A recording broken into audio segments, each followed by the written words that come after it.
Nagbabalik ang PTV Sports. Kasama natin ngayon si Sir Moreto Delgado, Junior Special Needs Educator, Teacher at Coach ng Athletics para sa mga para-athletes sa Lumot Elementary School sa Cavite, Laguna. Magandang umaga! Good morning, Coach.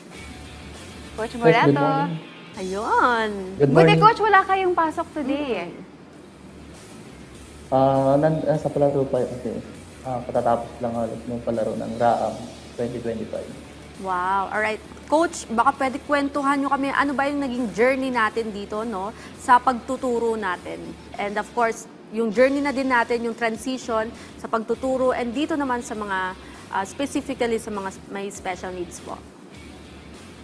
Actually, nagsimula akong magturo sa special need ng parang 2016. So, hindi pa naman blind yung hawak ko that time. Mga deaf and mute. Then, 2018. Pero nakakasama na ako sa mga palaro. And nakukuha na din akong chaperon pa lang ako that time. Then, ako yung tumatakbo kasama ng mga blind na bata. So, ako din yung nag-train that time. Parang masarap yung experience na parang doon ko nakita na hindi hadlang yung kanilang kapansanan para maabot nila yung kanilang pangarap. At the same time ay hindi lang doon titigil yung mundo nila kasi merong katulad ko na susuporta, tutulungan para ma-build up. And nakakatuwa lang na dati ngayon kasi mga bago yung bata namin. So ang liliit. Nung sumaba kami sa RAAM, katatapos lang na RAAM, bigo man kaming maiuwi yung mga medalya, pero nakaka-proud kami.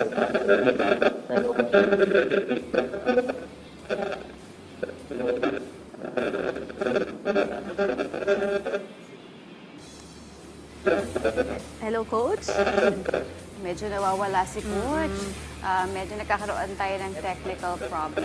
Pero nabanggit nga ni Coach no, na kasama siya sa tumatakbo, kasama yung mga may kapansanan. Pero alam mo, last year na-cover ko yung para games. Nakita ko personally yung mga bata na naglalaro. Hindi lang sa mata na may kapansanan, kundi lahat. Disabilities. At yun nga, no, napakagandang opportunity yun para sa mga atleta natin. And of course, para sa mga magulang na may mga anak na may kapansanan. And of course, pati na rin yung mga, yung mga anak naman na may mga magulang din na kapansanan. Kasi nagsama-sama talaga sila doon.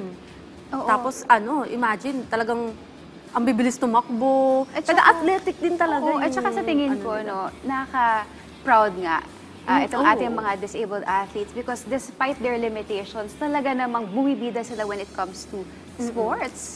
Na talagang mamamangha ka. Samantala, teammates, pansamantala muna tayong magbe-break. Kaya wala po munang bibitiw dahil magbabalik pa ang PTV Sports. Nagbabalik ang PTV Sports. Kasama pa rin natin si Sir Moreto Delgado, para-athlete coach ng Cavite, Laguna. Sir, welcome back po. Pasensya na po, nawala po yung internet ko. Naku, okay lang, Coach. Yes, tuloy-tuloy po tayo ngayong umaga. So, Coach, kanina nga nabanggit mo kung paano kayo nagsimula. Ngayon naman po, tanong ko, how do you motivate po yung mga atleta nyo to push past their limits po, yung mga limitation nila, at paano nyo po binuboost yung confidence nila na magtiwala sila sa kanilang sarili? Siguro yung difficulties nila yung ginamit ko na hindi hadlang yung difficulties nila para maabot nila yung kanilang pangarap. At the same time, binubus-bus sila na tuloy lang ang laban. Whatever happens, ay gawin nila. Matalo, manalo, tuloy lang nila yung nais nila. Kasi kung saka yung suporta, tuloy lang din sa mga bata na gawin kung ano yung nararapat. As a coach naman ay tinutulungan natin yung mga bata para mas maging confident, hindi lamang sa larangan ng pagiging sa sport, at the same time sa mga nais nila sa kanilang buhay. Ayun nga po, Coach, nagtuturo tayo, tapos nagko-coach pa tayo sa mga para-athletes natin. Coach, paano ba natin na ma-manage yun? Yung gano'n, kasi medyo challenging po yun, no? As of now naman, tinuturuan ko naman na yung mga batang may kapansanan. So, medyo challenging isa kasi yung time, especially itong mga blind kasi hindi naman sila makakapag-training ng walang guide ng coach. Hindi nila magagawa yung training na ganyan kung wala. Pero kaya namang i-manage at may suporta naman yung DepEd, yung SDO Laguna na may binibigyan ng time yung mga coach para i-train yung mga bata. Like nagbibigay sila ng araw. Ganon. Alright. Namamanage naman dito. Yes. Coach, alam niyo po, alam namin na hindi biro maging coach at saka teacher no, ng mga students with special needs. Ano po ba yung fulfillment na nararamdaman ninyo or ano po ba yung impact nito para sa inyo? So, ang fulfillment naman para sa akin ay para kasi ang sarap although doble talaga yung pinagdadaanan namin sa teacher na marami kami dito sa amin na ganyan teacher.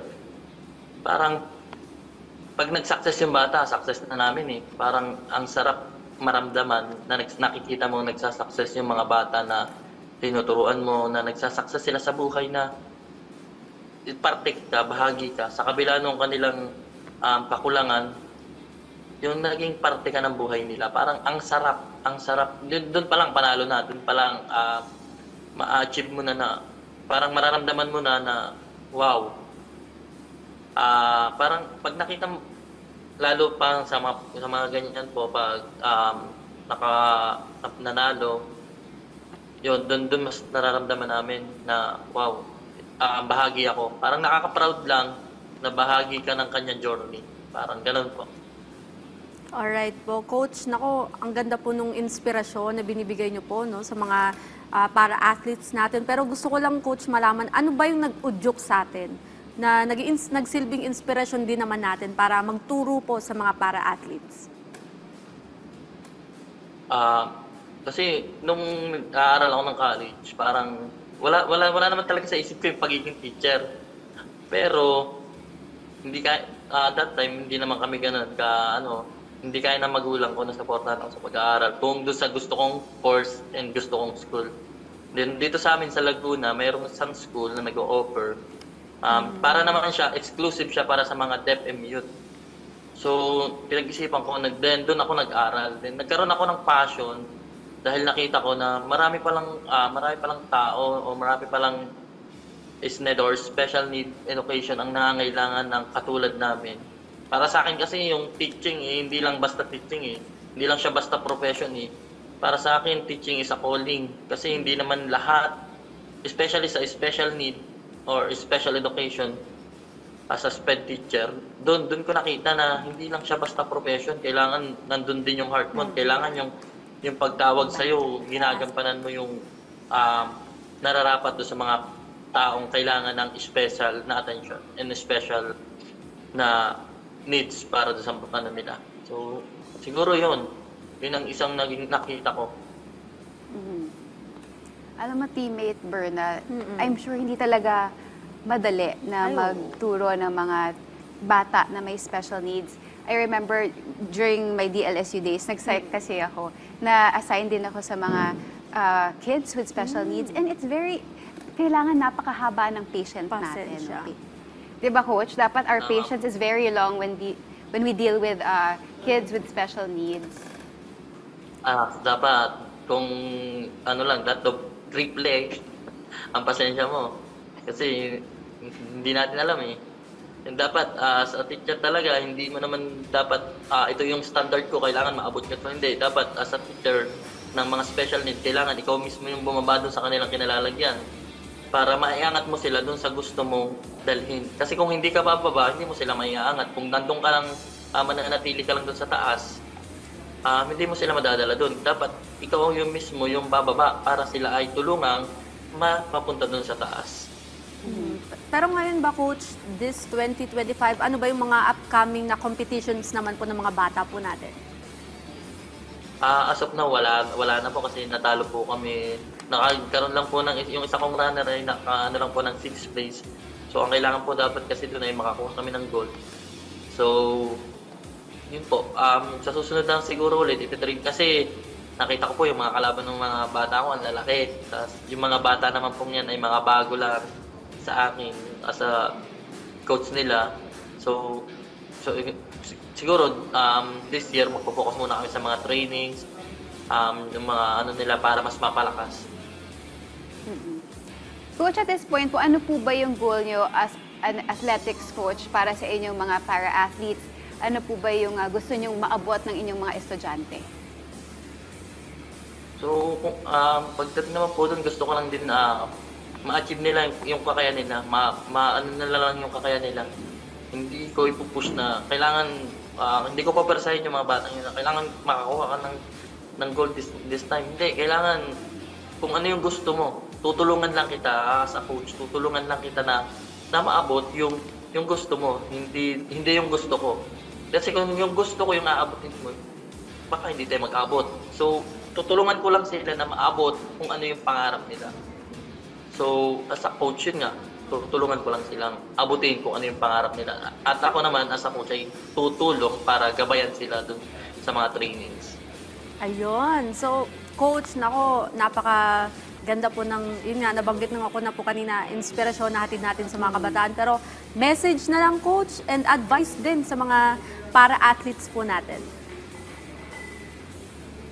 Ayan sa lahat po ng para-athletes na nangangarap na maabot yung kanilang dreams. Para sa akin kasi, kaya nung nasabi ko, disability is not an excuse para abutin mo yung pangarap mo. Kung may pangarap ka, ituloy mo lang yung laban. Marami naman kami coach na mga para-athlete na susuporta sa inyo at tutulong para maabot nyo yung pangarap nyo. So, yun lang po siguro. Maraming salamat po. Ayun. Maraming salamat, coach. Coach Morato. At pinaunlakan nyo ang aming panayam ngayong umaga. Thank you, coach. Din po. Salamat.